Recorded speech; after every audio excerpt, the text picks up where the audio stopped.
Grace Mendez never minded the night shift. The corridors of St. Juniper's hospice settled into a hush when families went home, and day shift orderlies wheeled supply carts back to storage. At 2 a.m., the building felt like a cathedral of low beeps. The ventilator in 104, the infusion pump in 216, the pulse oximeter that refused to stay quiet no matter how many times she recalibrated it.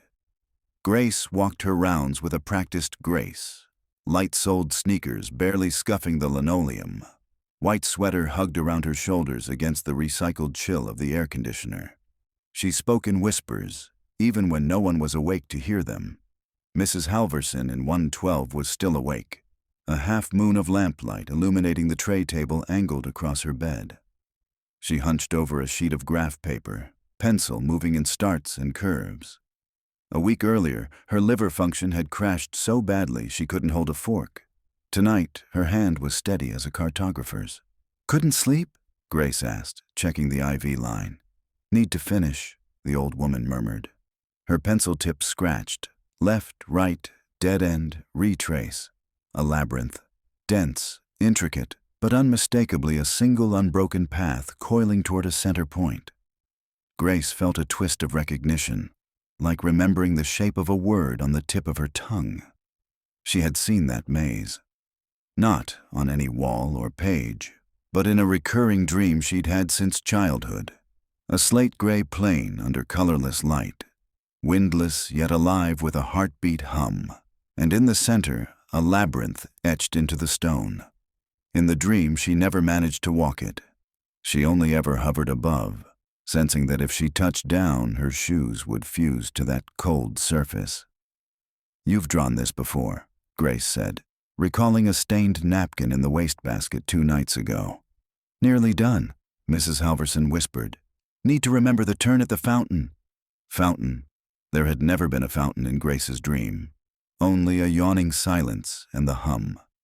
She squeezed the patient's knobby shoulder, replaced the half-empty morphine syringe, and continued down the hall.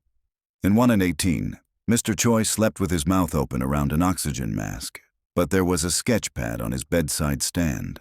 Grace flipped it open while she took his vitals. Another labyrinth. The same proportions as Mrs. Halverson's, though Choi's hand was shakier.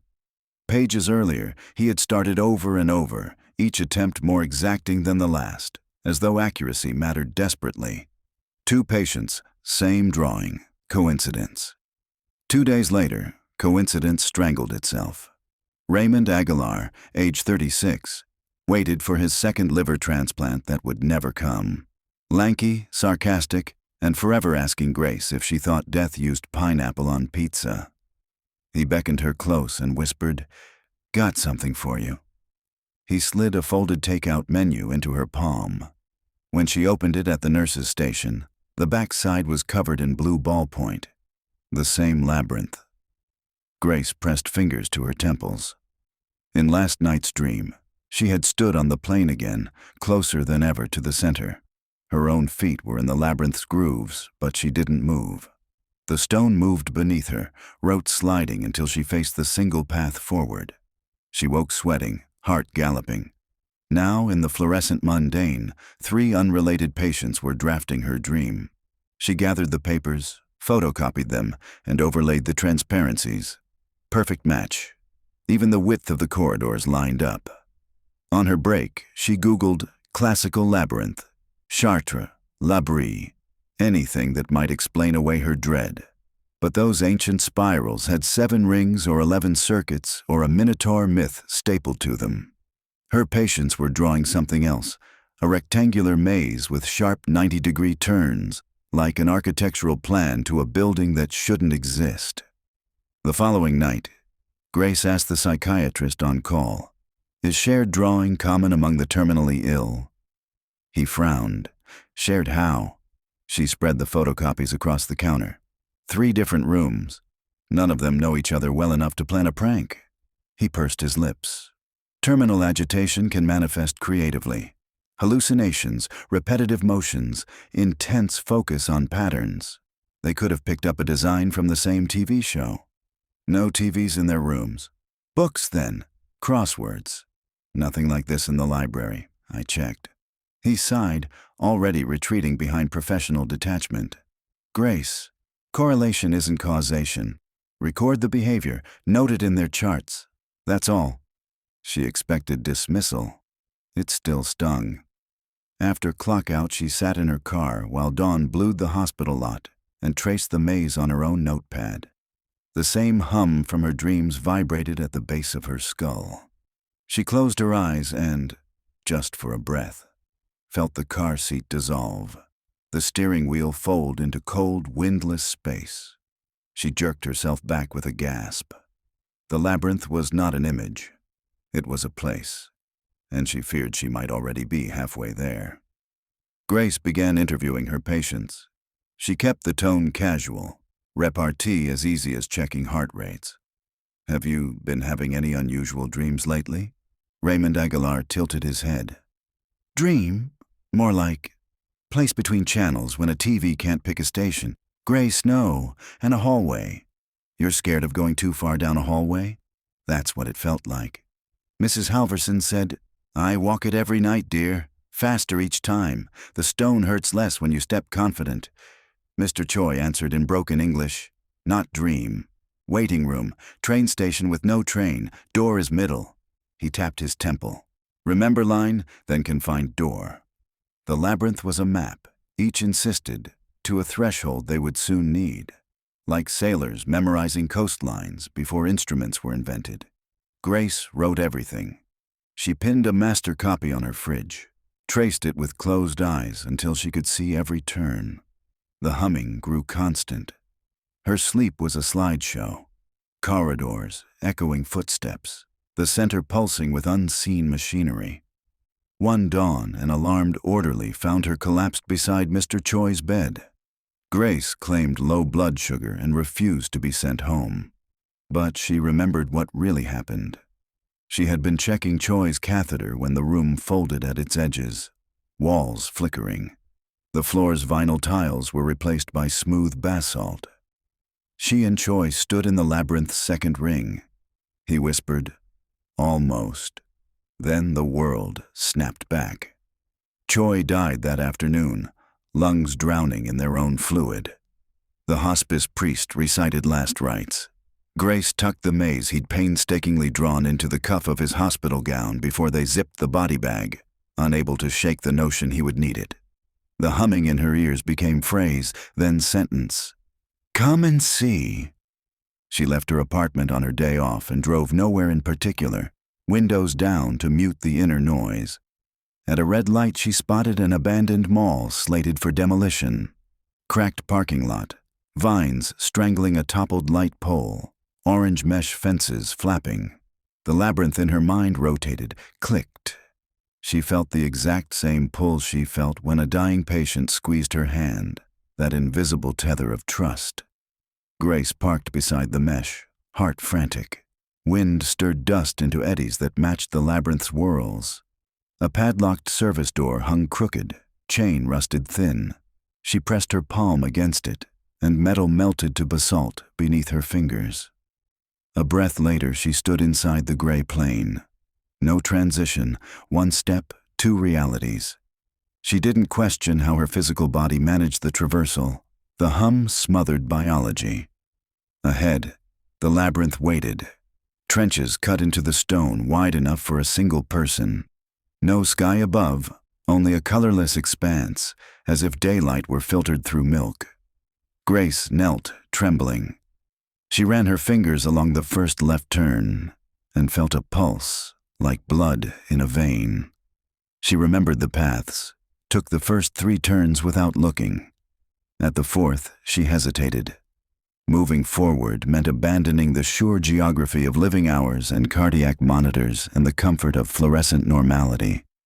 A voice behind her said, "Nurse Grace." She pivoted.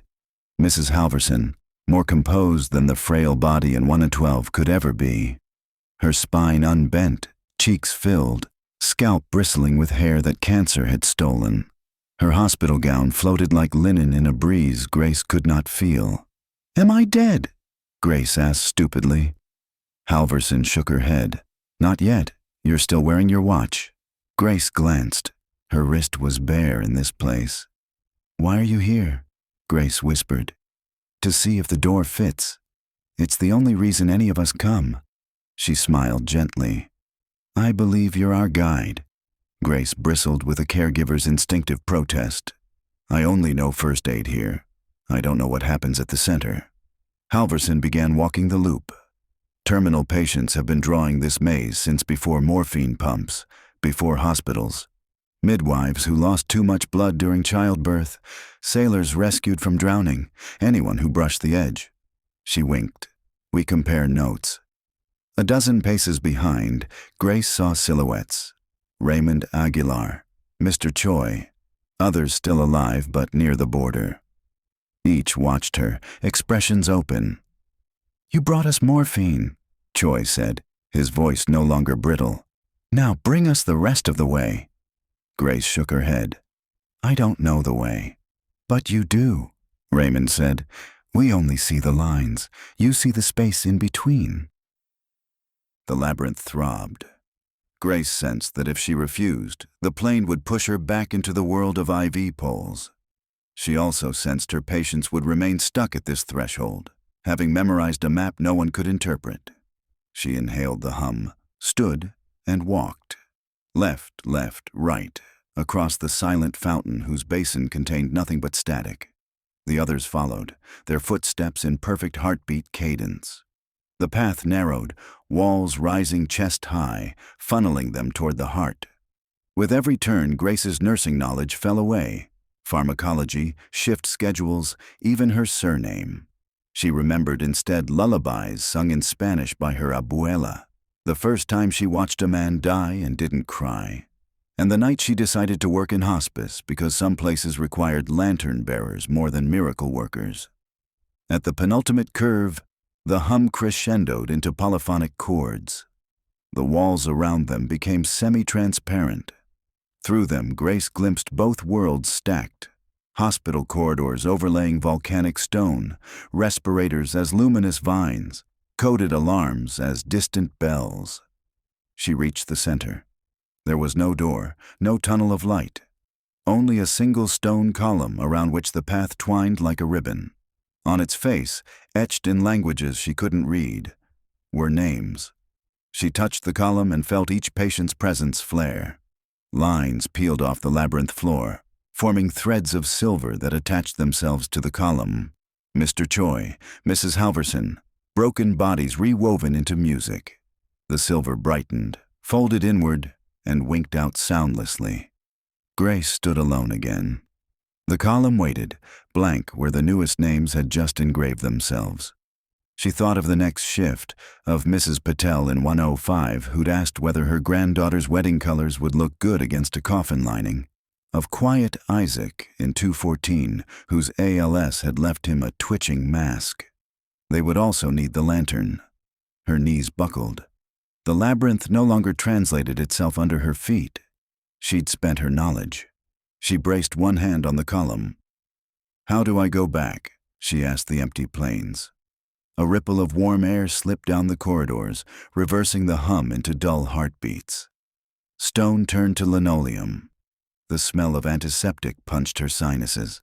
She was in St. Juniper's supply closet, palm resting against a cast-iron support beam. Through the ceiling vent she heard overhead pages. Code Comfort, Room 112. Mrs. Halverson, her earthly vessel, was failing. Grace sprinted. She arrived a breath before the on-call physician. Monitors fluttered. Halverson's eyes were half open, pupils dilated. Grace curled her fingers around the older woman's. "You're safe," she whispered, knowing the ears that needed to hear already had. Halvorson exhaled once, long and even, and the monitor flat-lined. The doctor confirmed time of death. A CNA began removing adhesive electrodes. Grace gathered the graphite labyrinth pages from the tray table and placed them into a biohazard bin designated for shredding. Paper had done its work. The following week, others began drawing. Some Grace recognized from that gray plane. Others were new. She provided blank notebooks without comment, acting surprised when a family member remarked on the pretty maze. No one needed to know. She developed rituals. Before each shift, she walked the hospital roof's perimeter, imagining each corner as a labyrinth turn, aligning body to memory. She practiced slipping between worlds in the elevator, in restroom stalls, wherever fluorescent light flickered enough to blur edges.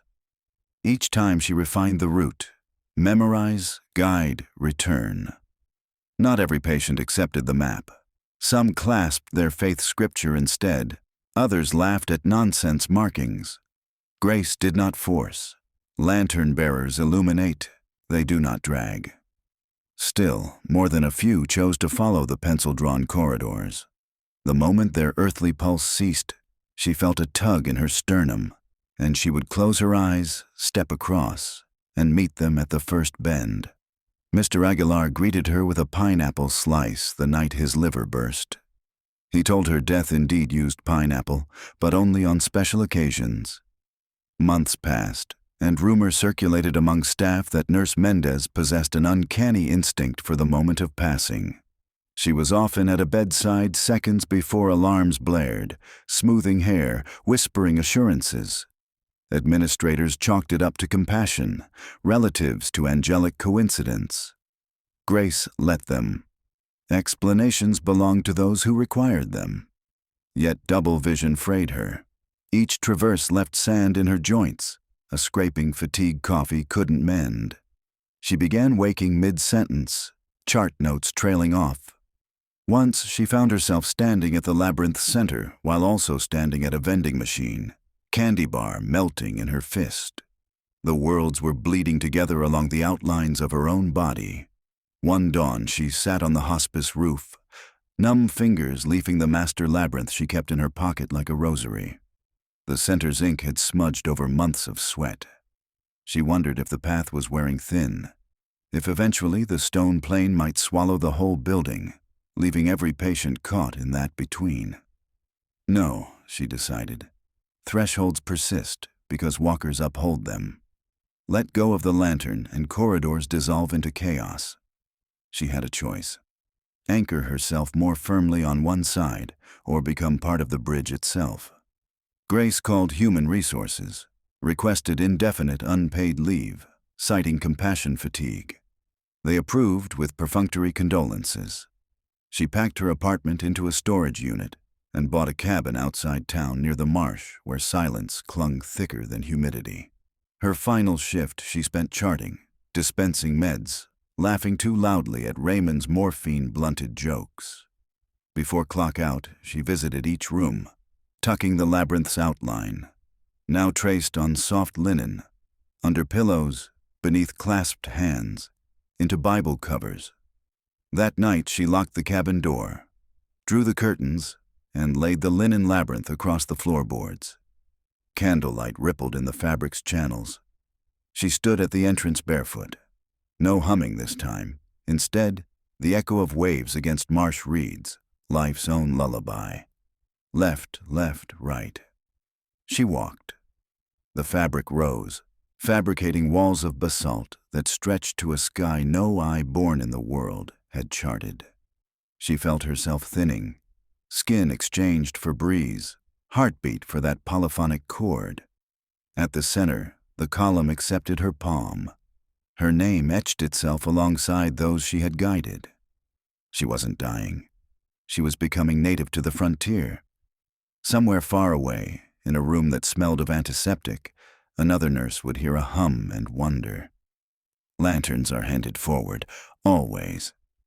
Grace stepped back from the column and waited for footsteps at the labyrinth's first bend.